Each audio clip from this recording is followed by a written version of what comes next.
Al-Ándalus, de la presencia musulmana a la reconquista cristiana. La historia de España está marcada por la presencia de los musulmanes que ocuparon gran parte de su territorio durante más de 7 siglos, desde el año 711 hasta el año 1492. Este periodo, conocido como la España musulmana o Al-Ándalus, fue testigo de importantes cambios políticos, sociales, culturales y religiosos que influyeron en el devenir de la nación española. También fue escenario de constantes conflictos y luchas entre los reinos cristianos y musulmanes que se disputaban el control de la península ibérica. Este proceso histórico se conoce como la Reconquista y culminó con la expulsión definitiva de los musulmanes por parte de los reyes católicos Isabel I de Castilla y Fernando II de Aragón. Los musulmanes son los seguidores del Islam, una religión monoteísta fundada por el profeta Mahoma en el siglo VII en Arabia. Tras su muerte en el año 632, sus sucesores iniciaron una rápida expansión por Oriente Medio, el norte de África y Asia Central, sometiendo a diversos pueblos y culturas bajo su dominio político y religioso. En el año 711, un ejército musulmán cruzó el estrecho de Gibraltar y desembarcó en la península ibérica, que estaba gobernada por el reino visigodo. Los visigodos eran un pueblo germánico que se habían asentado en Hispania tras la caída del Imperio Romano. Estos habían adoptado el catolicismo como religión oficial y habían establecido una monarquía electiva. Sin embargo, su reino estaba debilitado por las luchas internas entre las distintas facciones nobiliarias que se disputaban el poder. El último rey visigodo fue Rodrigo, que accedió al trono en el año 710 tras una guerra civil. Los musulmanes entonces aprovecharon esta situación de inestabilidad para invadir la península ibérica con el apoyo de algunos nobles visigodos descontentos con Rodrigo. El líder de la invasión fue Tariq ibn Ziyad, un general bereber al servicio del gobernador musulmán de África del Norte, llamado Musa ibn Nusayr. Tariq desembarcó con unos 7.000 soldados en Gibraltar, que debe su nombre a Jabal Tariq, la montaña de Tariq, y después avanzó hacia el interior. Rodrigo reunió un ejército para hacer frente a los invasores y se enfrentó a ellos en la batalla de Guadalete, cerca de Jerez de la Frontera, en julio del año 711. La batalla fue decisiva para el destino de la península ibérica. Los visigodos fueron derrotados por los musulmanes, que contaron con la traición de algunos nobles que cambiaron de bando en pleno combate. Rodrigo murió en la batalla o poco después, y con él se extinguió la dinastía visigoda. Los musulmanes aprovecharon el vacío de poder para avanzar rápidamente por la península ibérica, conquistando ciudades como Toledo, Córdoba o Zaragoza. En pocos años lograron someter casi todo el territorio, salvo algunas zonas montañosas del norte, donde se refugiaron los cristianos que resistieron a la invasión.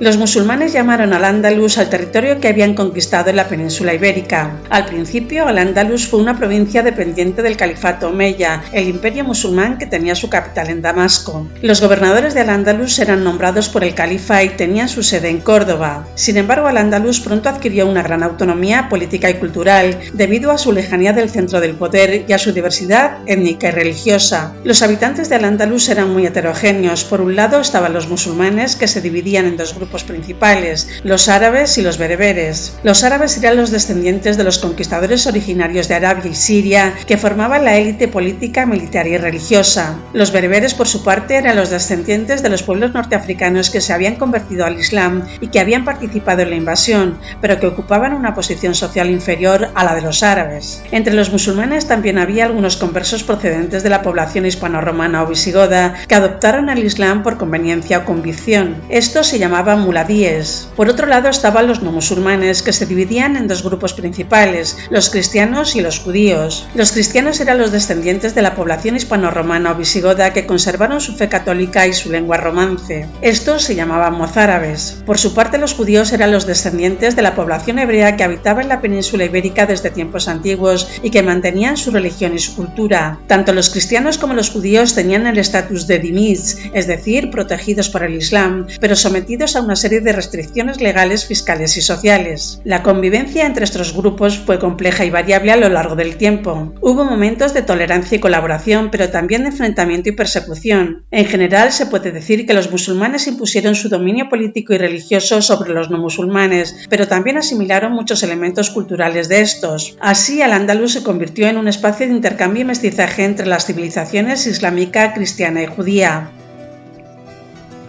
La historia política de Al-Ándalus se puede dividir en 4 etapas principales: el Emirato dependiente del 711 al 756, el Emirato independiente del 756 al 929, el Emirato del 929 al 1031 y los reinos de taifas de 1031 a 1492. Cada una de estas etapas se caracterizó por un grado diferente de unidad o fragmentación política, así como por una relación diferente con los reinos cristianos del norte. El Emirato dependiente fue la primera etapa política de Al-Ándalus, en la que el territorio estaba gobernado por emires nombrados por el califa omeya de Damasco. Esta etapa se caracterizó por la consolidación de la conquista musulmana y la organización administrativa, fiscal y militar del territorio. Sin embargo, también hubo problemas internos como las rivalidades entre los árabes y bereberes, las rebeliones de algunos gobernadores o las conspiraciones de algunos nobles visigodos. El Emirato dependiente terminó con la llegada a Al-Ándalus de Abderramán I, el último superviviente de la dinastía omeya que había sido derrocada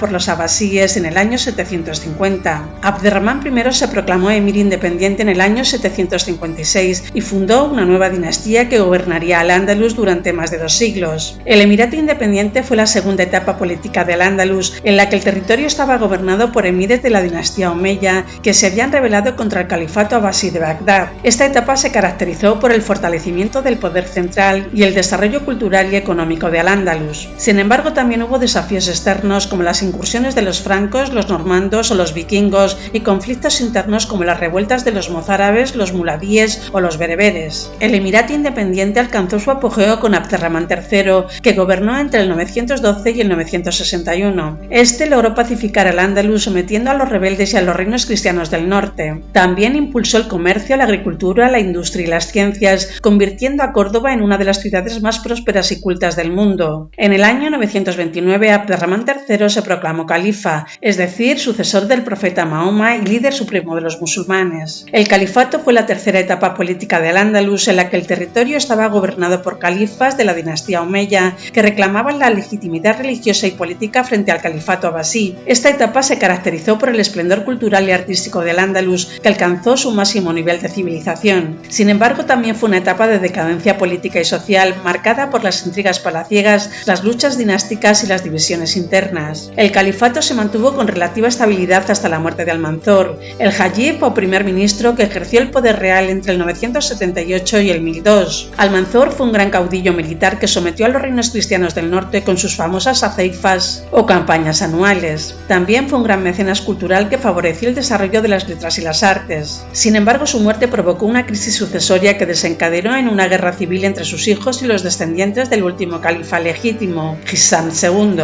La guerra civil duró casi 3 décadas y acabó con la fragmentación del califato en numerosos reinos independientes llamados taifas. Los reinos de taifas fueron la cuarta y última etapa política de Al-Ándalus, en la que el territorio estaba dividido en más de una treintena de reinos independientes gobernados por distintas dinastías árabes, bereberes o muladíes. Esta etapa se caracterizó por la debilidad política y militar de los reinos musulmanes frente a los reinos cristianos del norte, que aprovecharon para avanzar en su reconquista. Sin embargo, también fue una etapa de florecimiento cultural y artístico, en la que cada taifa desarrolló su propia identidad y estilo. Los reinos de taifas tuvieron 3 fases principales: la primera taifa de 1031 a 1086, la segunda de 1145 a 1172 y la tercera taifa de 1224 a 1492. En cada una de estas fases hubo un intento de restaurar la unidad política del Andalus por parte de una potencia extranjera: los almorávides en la primera taifa, los almohades en la segunda taifa y los nazaríes en la tercera taifa. Sin embargo, ninguno de estos intentos logró frenar el avance cristiano ni mantener la cohesión musulmana. La primera taifa fue la más numerosa y diversa, con más de 30 reinos independientes que competían entre sí por el poder y el prestigio. Algunos de los más importantes fueron los de Sevilla, Toledo, Zaragoza, Badajoz o Granada. Esta fase se caracterizó por el auge de la poesía, la filosofía y la ciencia, así como por el desarrollo de la arquitectura y el arte taifal. Sin embargo, también fue una fase de debilidad militar que obligó a algunos reyes a pedir ayuda a los almorávides, una dinastía bereber que dominaba el norte de África. Los almorávides fueron los protagonistas de la segunda taifa, que se inició con la victoria musulmana en la batalla de Sagrajas, donde frenaron el avance cristiano. Los almorávides se propusieron restaurar el califato y el rigor religioso en Al-Ándalus, y para ello sometieron a los reyes de taifas y combatieron a los cristianos. Sin embargo, su dominio fue efímero y se vio amenazado por las rebeliones internas y por la llegada de los almohades, otra dinastía bereber que les arrebató el poder. Los almohades fueron los protagonistas de la tercera taifa, que se inició con la victoria victoria musulmana en la batalla de Al-Arcos, donde derrotaron a los cristianos. Los almohades se propusieron unificar al-Ándalus y el norte de África bajo un imperio teocrático y puritano, y para ello impusieron su doctrina religiosa y su autoridad política. Sin embargo, su imperio se desmoronó tras la derrota en la batalla de las Navas de Tolosa, donde los cristianos les infligieron un golpe decisivo. La cuarta taifa fue la más reducida y marginal, con solo 4 reinos independientes que sobrevivieron al avance cristiano: Murcia, Valencia, Niebla y Granada. Esta fase se caracterizó por la decadencia política y económica de los reinos musulmanes, que dependían de los tributos y las alianzas con los cristianos. Sin embargo, también fue una fase de esplendor cultural y artístico, especialmente en el reino nazarí de Granada, que conservó su independencia hasta 1492.